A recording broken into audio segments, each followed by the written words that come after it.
Hey there, this is Matt once again. Welcome back to another review, the paid request, this time for Alex. Thank you so much for that. And for those interested in requesting any type of videos, topics, reactions, commentaries, reviews, re-reviews, reactions, pretty much whatever, feel free to send it either directly to my PayPal or join my Patreon. Both links are down below in the info box. And this is for the 2001 film, Metropolis.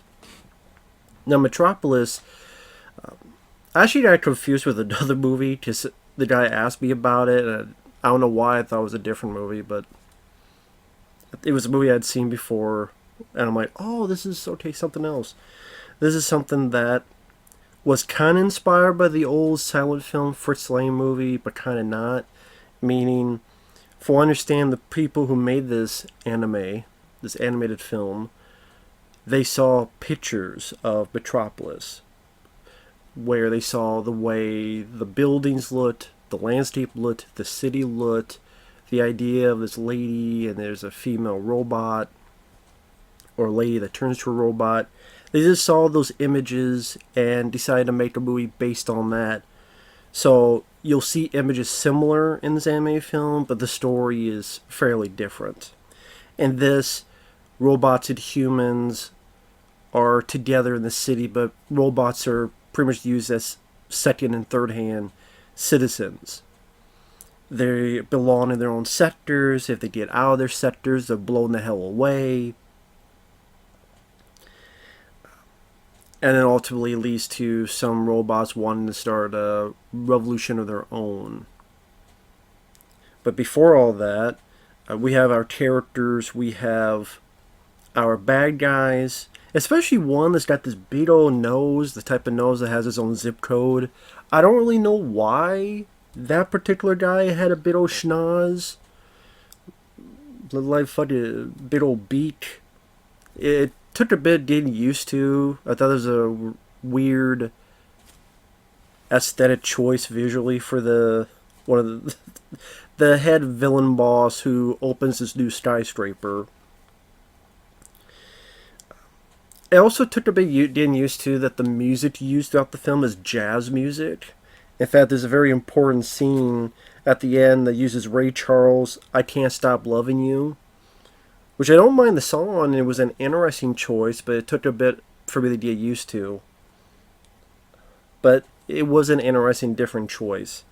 I will say, pardon me, I wish there was an edit of the film that used the music from the what was his name? There's a version of Metropolis, the older film, Giorgio Moroder, which is actually my preferred version of that film, where Giorgio Moroder made a bit of a shorter film, or edited, I should say, a shorter version, and used 80s music. In particular, my favorite song, Blood from a Stone. I kind of wish that song and other songs of that were in this. I think that would be... I don't know if there's any edits that showcase that. That would have been pretty cool. But I will say that the animation, this is gorgeous. The animation I really enjoyed. It seems... While there are some anime I do like, Akira, Ninja Scroll, I don't want to say stiffness, but there's a little bit of anime look. Maybe people get what I'm saying, how... The word I keep thinking of is a bit stiff, but it works for its medium.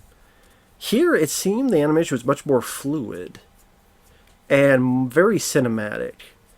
I mean, there's scenes where the camera's turning and pushing towards throughout the city or towards the inner workings skyscrapers or spinning around the camera. Not quite as much as Michael Bay, but did close to that. Like, it's very vivid camera movements that made the whole thing look more cinematic. Like I said, there's some really good looking pieces of animation. That's definitely the number one asset and good notion, good thing of this movie is the animation. And some of the colors within the city is vibrant, almost gave me like Beauty and the Beast, the Disney film vibes. Because I think of the scene Beauty and the Beast where they're dancing and the camera swirls all around them and the colors are so vivid. It's almost as if they wanted to get a bit more of that into this movie. and less, quote, anime. Although the look of the characters, the way they're designed, leans a little bit more towards the anime portion. Now, our main characters, you have this detective, you have his nephew, they're looking for this doctor who supposedly committed these crimes. They talk to the higher ups, they're assigned a robot to help them look around the city, and a lot of great, neat stuff in the background that really showcase the layouts of the city. Meanwhile, the villain, he's got this son who's not really his son, who is just an absolute piece of shit, who hates robots, finds any way he can to shoot robots, is very obsessed with his father, even though his own father says, I'm not your father, I found you, I adopted you. And pretty much 10 out of 9 times fucking calls him a piece of shit. And yes, I meant what I said. 10 out of 9 times, like everywhere. And but this other guy, though, he's still adamant to, I'm like, are you... I almost feel like he was in love with his father. He wanted to fuck him in the ass or something. Take his virginity, his anal virginity. Maybe I don't know, maybe this stepson wanted to take his father's fucking cherry. I don't know. He's a fucking prick. This anti-robot guy's just so upset with his father. I'm sure he wanted to die his dick in his mouth. He was so goddamn obsessed. Take the dick out of his mouth, find a bus to catch and relax or something. Have a Coke and a smile, shut the fuck up, or whatever. This fucking anti-robot guy. But he's really our main bad guy. And then you also have this woman named Tima, who, I mean, you can tell from the poster and such, she is a robot. Other characters don't know it, but she's going to be used as a weapon with this throne. I forget the character's name, but I'll say anti-robot asshole. He tries to kill her and kill the scientist. Things go apeshit, explosions. She's able to escape. The younger nephew, little boy, finds her. They fall down this area, and they're separated from the guy's uncle, and pretty much just them travailing throughout the city and the sewers. They try to get back to the uncle. Like, they meet this trash can robot named Albert, which I liked. I liked the design of it. I liked having a character that cannot speak English or our language, but you still get a bit of a character with this Albert creation. The nephew tries to teach the girl how to talk and how to speak right. Meanwhile, the head bad guy with his skyscraper, the father figure, is doing these tests with the skyscraper, dealing with electromagnetic radiation. And like I said, what makes the film work is the animation. Like, for example, there's a bit where the anti-asshole is wearing these glasses, and there's like reflection of the glasses as this girl gets awakened, or there's a point where two people are shooting at each other, and the guy has a gun, and the camera swirls in a circle towards the barrel of the gun, and then the other person, it does the same thing as they both shoot, cutting back and forth. There's a bit where Tima has to find this nephew, and the uncle makes her touch this thing, and so you see the point of view trail of this electricity going throughout the city. Very vivid. I will say at times I think the story suffers a little bit. One, there's certain things that get brought up that I don't think are... I wouldn't say they're not... They kind of feel as if they don't get much of a...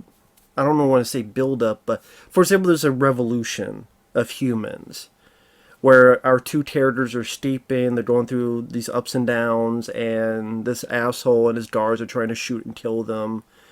And also they find these revolutionary people.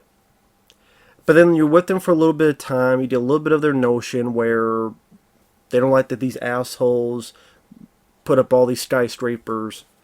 But you don't really get to know them as well, these revolutionaries. You really don't get to know a whole lot about their backstory. You just get a little snippet. And then when they go into the revolution, you don't really even see much of the actual battle. You just get the idea, and you get the idea the revolution failed. But it almost seemed as if really none of this needed to happen. And then as soon as that, it never brings up the revolution stuff again, as if it never happened. It feels like this forced subplot that just comes almost out of nowhere, and then when it ends, it's never really brought back again. Just a few terrorists you meet, they either get killed off, or they die off, or they're gone, and then just, again, it feels as if it never happened. It's like one of those things, if you walk away from the movie for a certain amount of time and come back, you would miss it, and then not even get any dialogue, reference in it.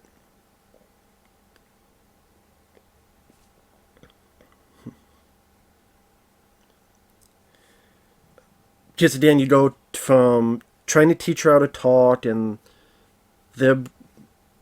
we see through their eyes this cityscape, while the nephew and this robot trying to search for them.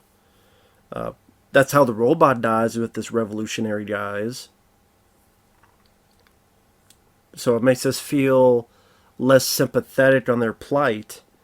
And that's the thing is, we're supposed to sympathize with these characters because they want what's right for their people, but at the same time they kill this innocent robot, so then I'm like, well, why should I give a shit about you?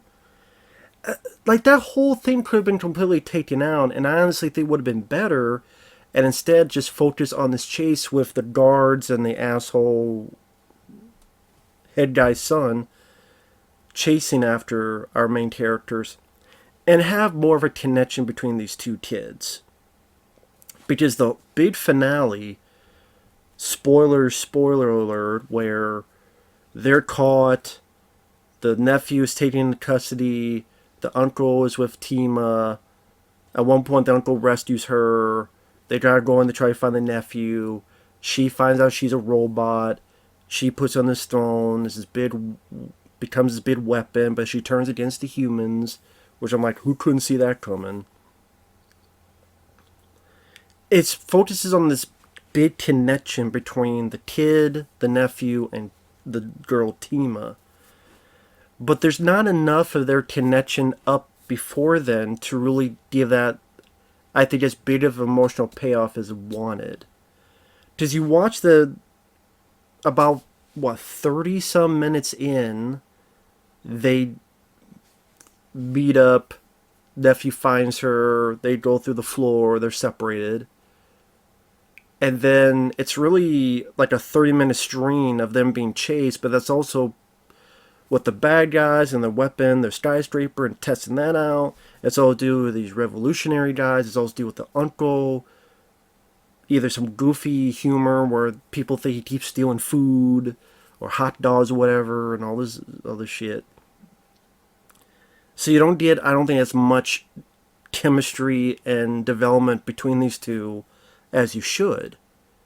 I mean, the few bits you get is the kid trying to teach her how to talk.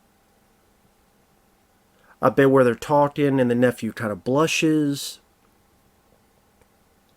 But very, very fleeting. And I could probably count on one hand the amount of little moments they share with each other and between the two of them.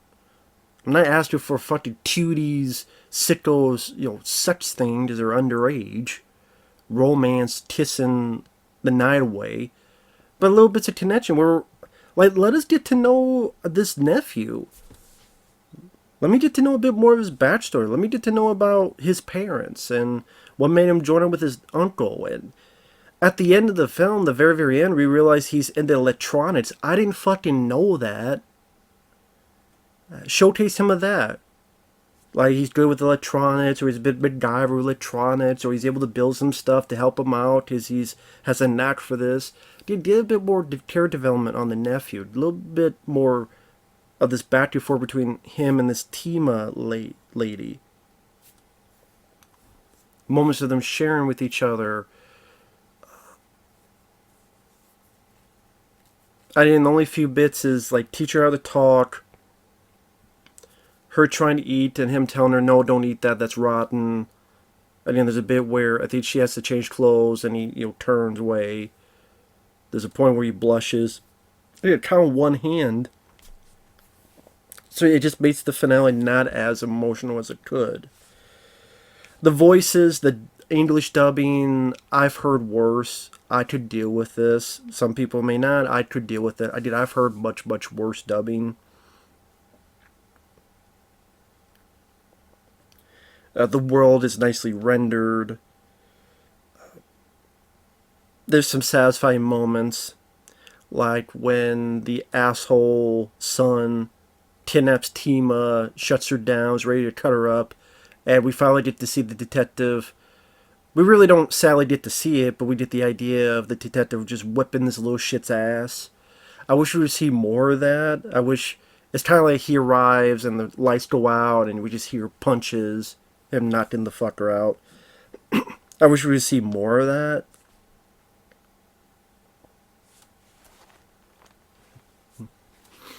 And the narrative is okay, but the movie's definitely driven by its visuals and its ambitiousness with its camera work and these 360 like camera spins toward gun barrels. That's really what makes it work. The way the world looks, the background shots, and it just you just watch the trailer, you tell it's a very beautifully animated movie. Like I said, I do wish a little bit more was into the story, a little bit more into the characters, to really drive in the, for me, Karen more. Even a little bit more character development between the nephew and the uncle. You know, before the shit hits the fan. Maybe a little bit more of that.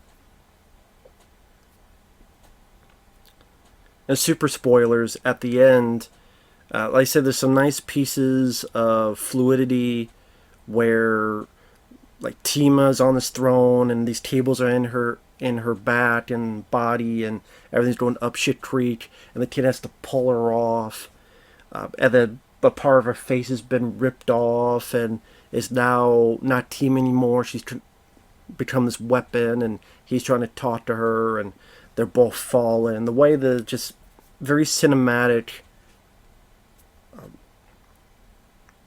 fluid movements of the camera, like I've said before. Like I said, it's an interesting choice of Ray Charles. I Can't Stop Loving You. Unexpected. It does make the scene feel a bit more unique. But like I said, I do wish it was something like Blood from a Stone from the Giorgio Moroder Metropolis, but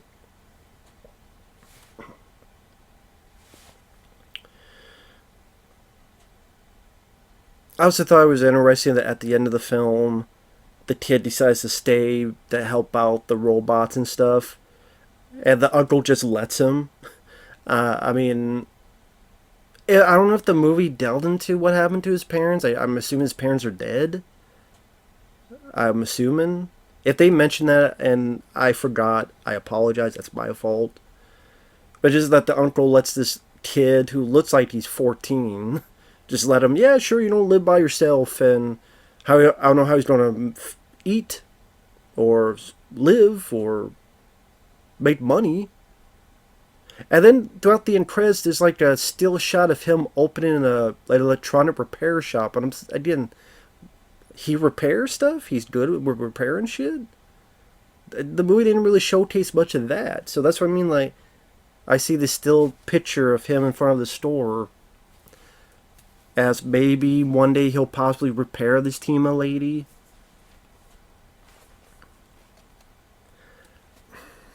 So I don't know. That's what I mean. I wish there was, if you don't have this whole revolution subplot, I wish there was a bit more, either develop that more or have some of those characters, some could die out, but some of them live and help our lead characters so that it doesn't feel like such a throwaway subplot that's just the whole third act, like I said, where that ends and the kid and the girl are kidnapped. Not kidnapped, but they're stopped and they take Tima, and there's like 30 minutes left of the movie, and again, nothing's ever talked about with that revolution that the humans wanted to rise up. And I'm sitting there going, wow, this was pointless.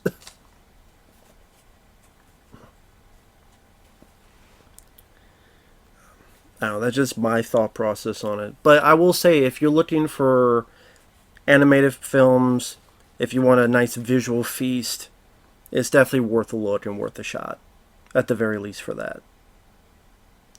So with that said, thanks for watching. Take care. We'll see you guys later.